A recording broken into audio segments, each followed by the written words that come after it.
It's really wonderful for me to be here with this group of people on stage. They're an inspiration and they're a delight. And they're a reminder to me of just the benefits for an individual personally to be engaged in a life of service, because they have such a shine and such a sparkle and such an enthusiasm for the world and for living. And that was certainly something that was so important to Mary Baker Eddy. And I think here at the library, our charge is really to care for the history of Mary Baker Eddy and her story, and to make that story available through a variety of means and channels and perspectives. But one thing that comes through in her story is that as she went through life, her dedication to humanity and to the world only grew stronger with every stage and every phase that she went through. And in some ways, it really culminated with her founding of the Christian Science Monitor newspaper. This is something she did in her 87th year. She was well on in life, and yet her dedication to applying the principles that she felt were so important about addressing human ills and finding the means to transform human experience into what it really is intended to be, the essence of her vision of humanity as loved and as a source of love and as a source of transformation and healing in our world.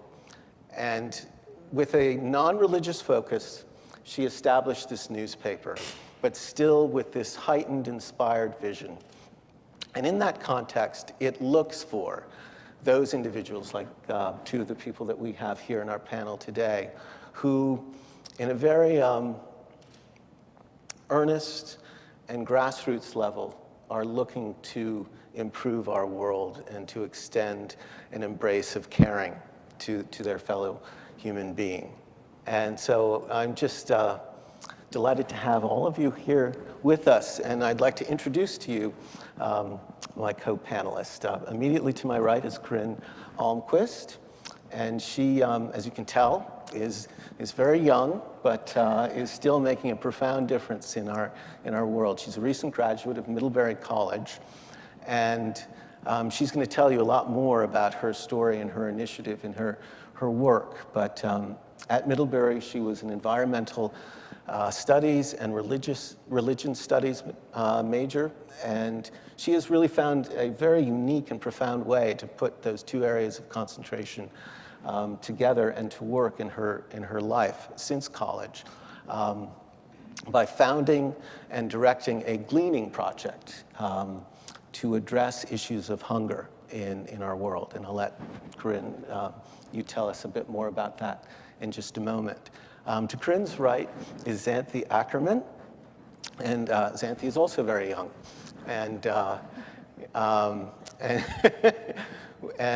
But again, this is evidence that age was not a barrier to Mary Baker Eddy at age 87 to be making a big difference in our world, and it's not a barrier to people who are just getting started in life either.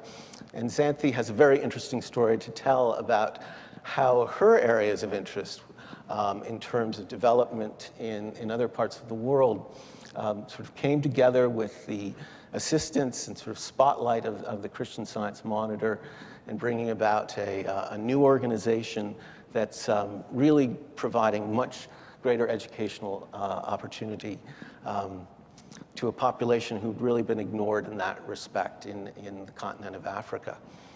And then to Xanthi's right is David Scott, who's international editor of the Christian Science Monitor. Not so young.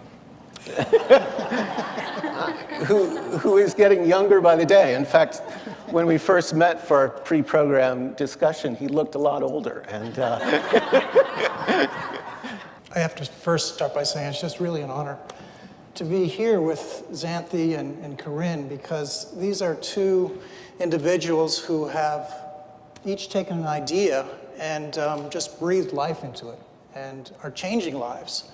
So they're social entrepreneurs, if you will.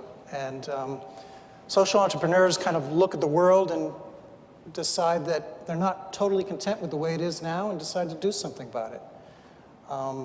And in that sense, they're not too different from that 87-year-old woman who, in the summer of 1908, she looked at the world and wasn't content with what she saw in the world of journalism and decided to do something about it.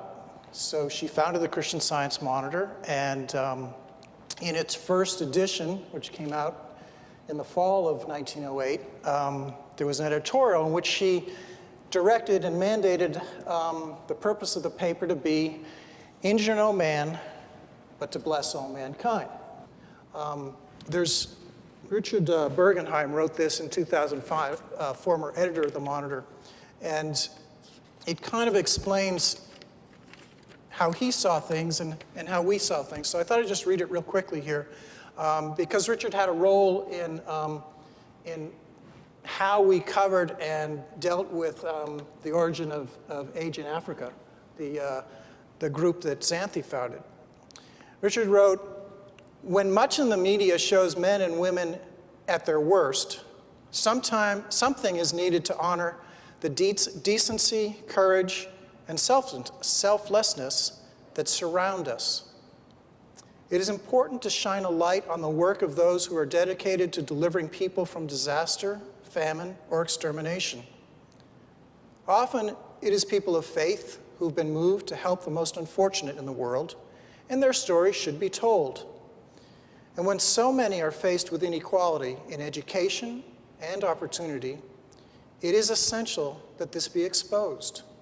Whatever and whoever is working to remedy this deserves to be lauded and known." So tonight I think we're going to laud and get to know a little bit more about Corinne and Xanthi's work. Thank you, David. Yeah, Corinne, if you could tell us a little bit more about yourself and what inspired you to glean.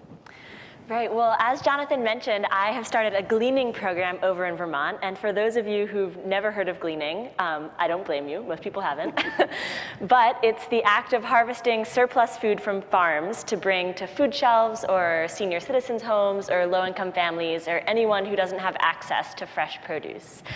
And I was doing it before I realized that I was doing it. I worked in the market garden at Middlebury College, and we have sort of a large garden and a small farm that supplies a lot of the produce to the school and to local restaurants. And whenever we had extra, we would always harvest it and bring it to the local food shelf.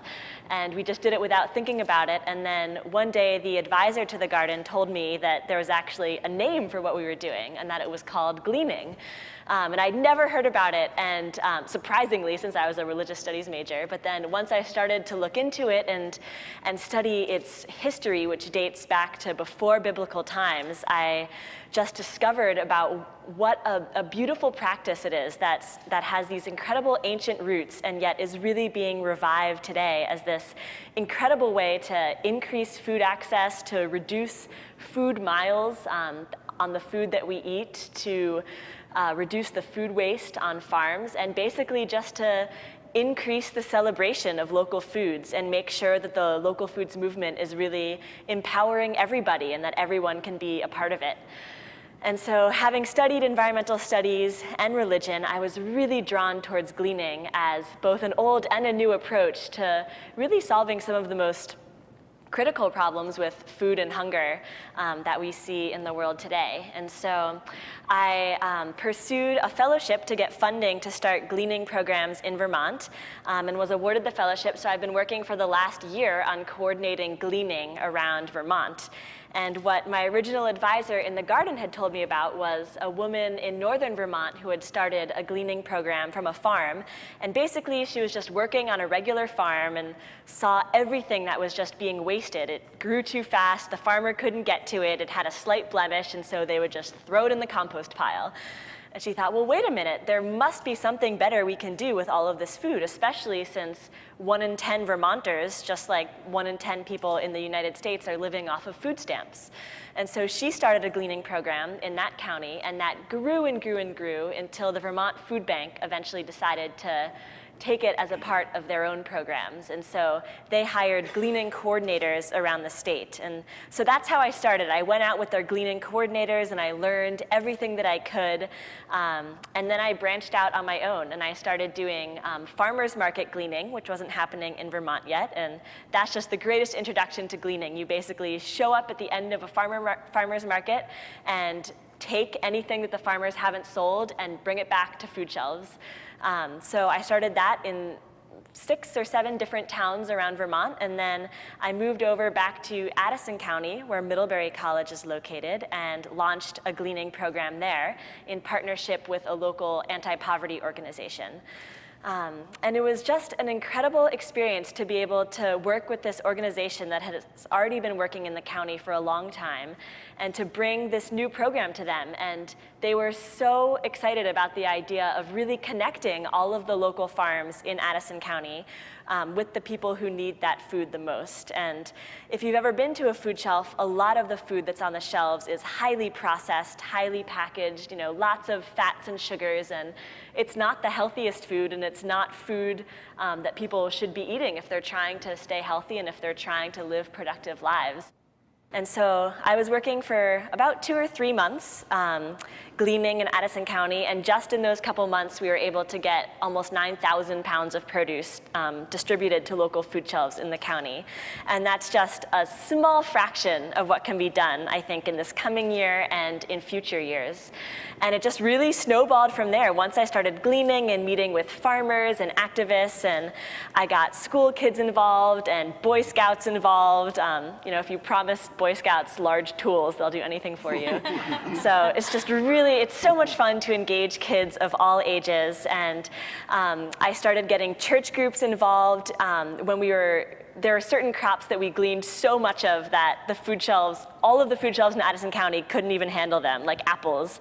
And so I had all of these church groups chopping up apples and freezing them to make apple pie filling, which we then handed out in Thanksgiving baskets. And we had church groups processing applesauce for hours at a time. So what I've been trying to do is just get that food that's growing anyway and get it into the hands of people who need it most. And it's been a remarkable journey, and I'm just so grateful for all the people who've supported it, both in Vermont and then people across the country who have heard about it through the Christian Science Monitor or through other avenues and have just really been a great, great support and an inspiration to me. So how did the Christian Science Monitor come into your experience? Right, so the Christian Science Monitor decided to do a story about the gleaning program, and so they came up and interviewed me during an apple glean that I was doing at an orchard. And they ran a story basically just about the project, about how I was harvesting surplus food from farms and bringing it out to food shelves. And just from that simple story about one person doing a local project, I got people from all over the country emailing me saying, well, how do I start gleaning in my community? Which is incredible. And so I was able to lead people through the process and sort of brainstorm with them about the existing local resources in their towns and how they could use those to start gleaning programs, and talk to them about what they needed and who they should talk to. And so it was really, I was in awe that just hearing just that spark of an idea to someone could really cause people to get so excited about launching it on their own and feel really empowered to do something similar. And that's the great thing about gleaning, is it can really be replicated anywhere.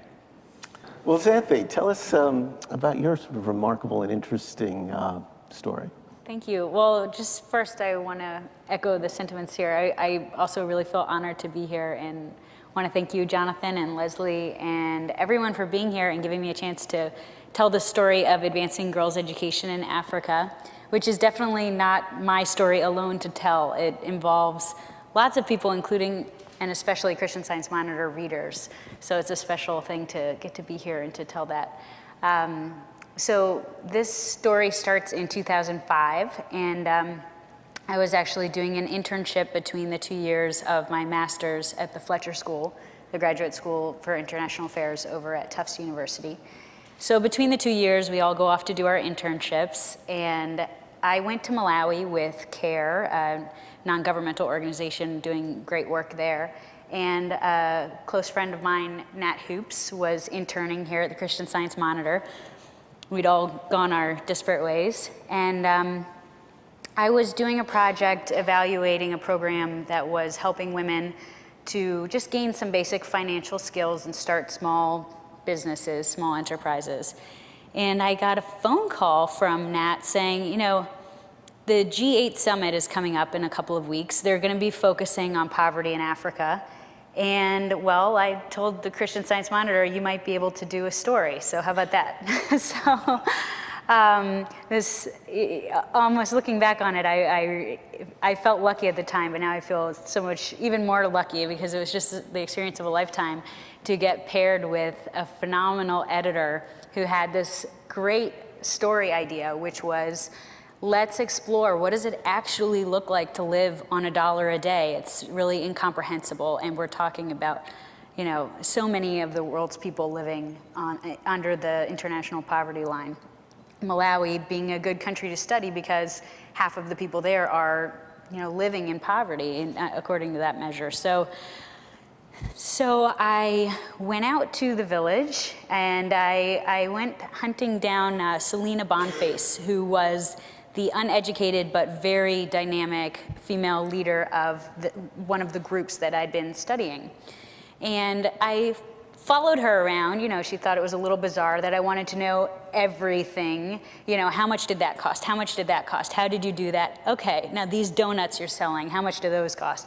You know, so I just chronicled everything about her life and came back, you know, let the Monitor know what I'd collected, and they said, okay, now go get more. So I went back, and just in the way of getting to know her, I got to know her family, including a couple of her children who are around.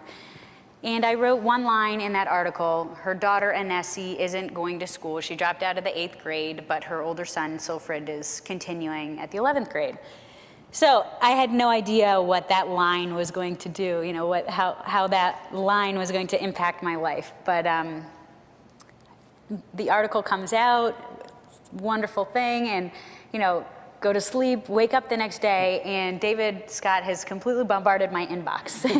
Why are there 20 letters in my inbox? So I go in there, and it turns out that Christian Science Monitor readers have picked up on this article, and it's really struck a chord. And they want to know, what about this NSE girl? What's going on there? Why isn't she going to school? Why is her brother going to school? And furthermore, what can we do to help? We want to do something, and we want you to do something. I talked again with David and others here. I said, how are we going to do this? How do we logistically figure out how to connect the desire of these readers to help with this completely remote village?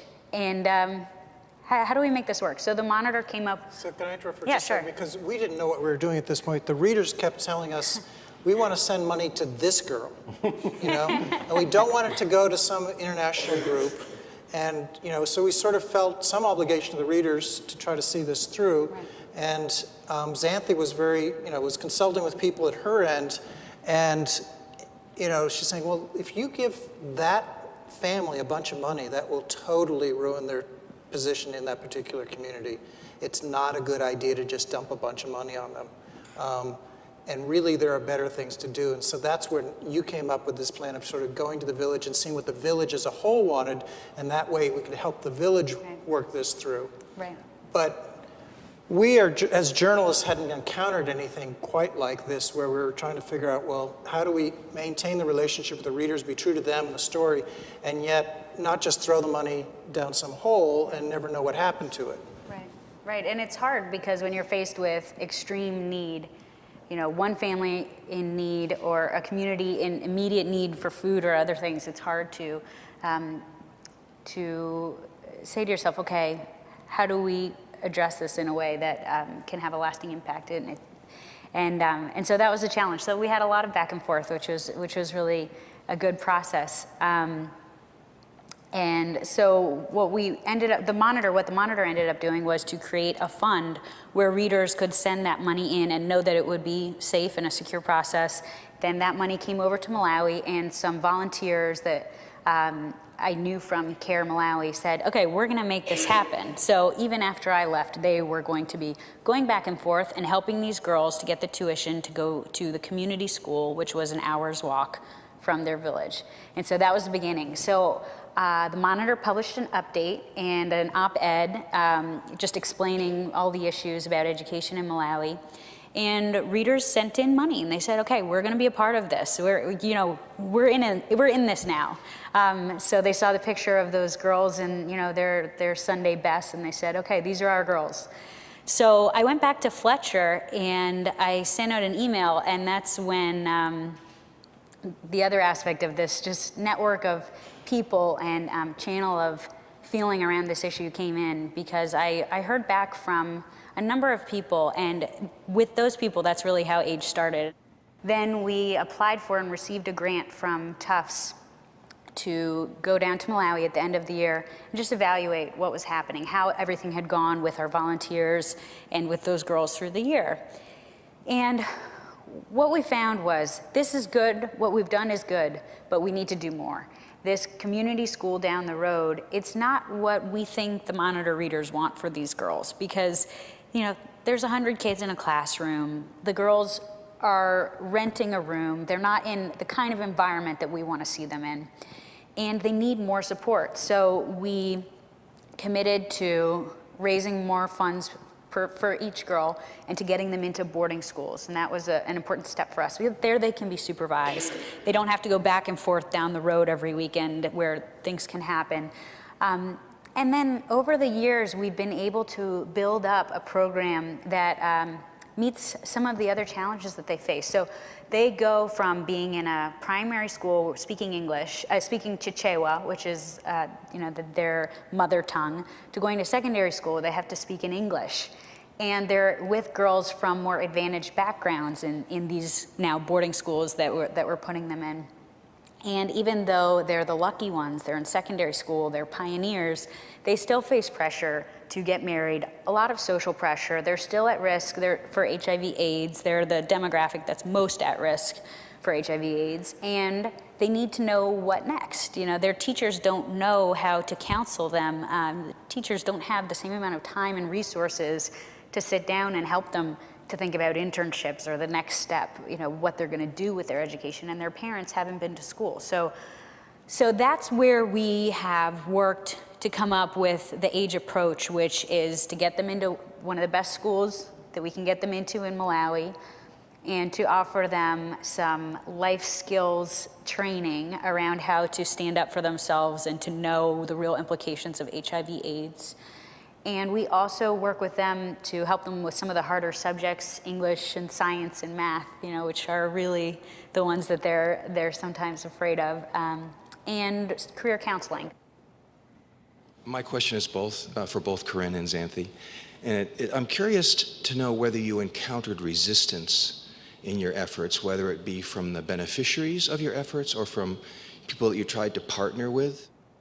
We were actually talking earlier about how we're both really blessed just because on a very basic level, both of our projects are very non-controversial in nature. At least I think so. I mean, it seems like everyone would want girls in Africa to get a better education, and everyone wants people to eat better food who can't afford it. And so it's been really amazing just to hear almost only support from people. And I know that I've just been amazed at how generous farmers are and how excited they are to donate their produce, because they've worked so hard to grow it and they don't want to see it go to waste.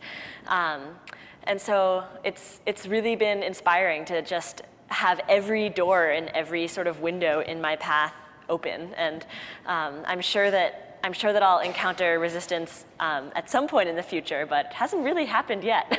Knock on wood.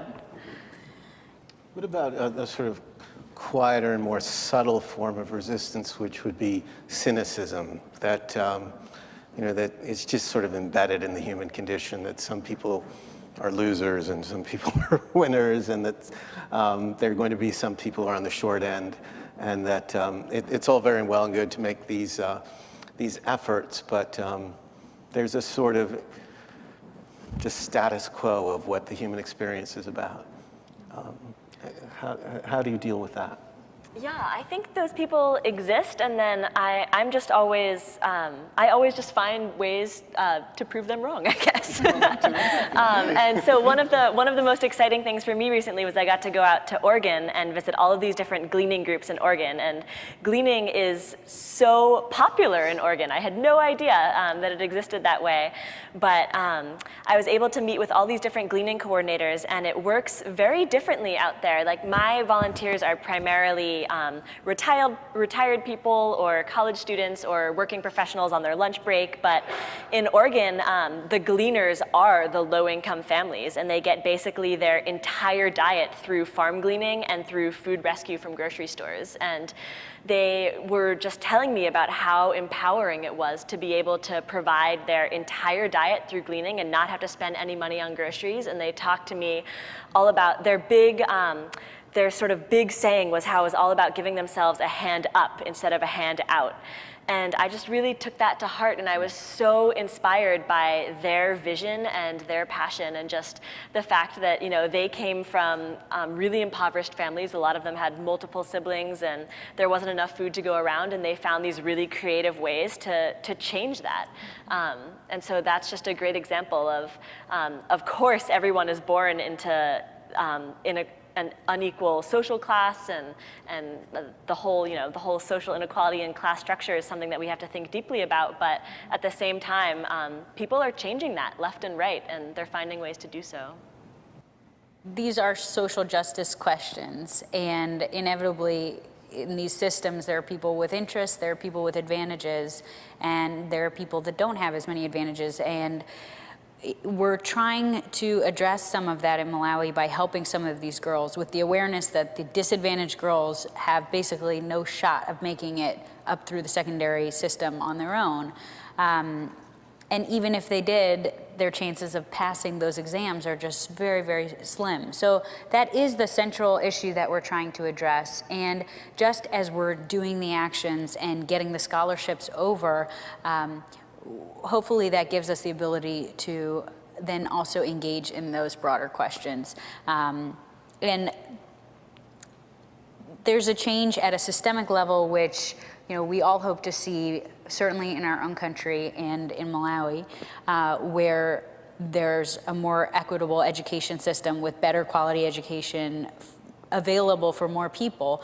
But then at the same time, at the individual level, just as you were saying, there's a change that happens within the person with the realization that there is a way to conquer what's happening here and then to become an agent of change. And I think that's something that we've seen where these girls start to realize that what they're getting isn't a form of charity, it's an opportunity to work hard.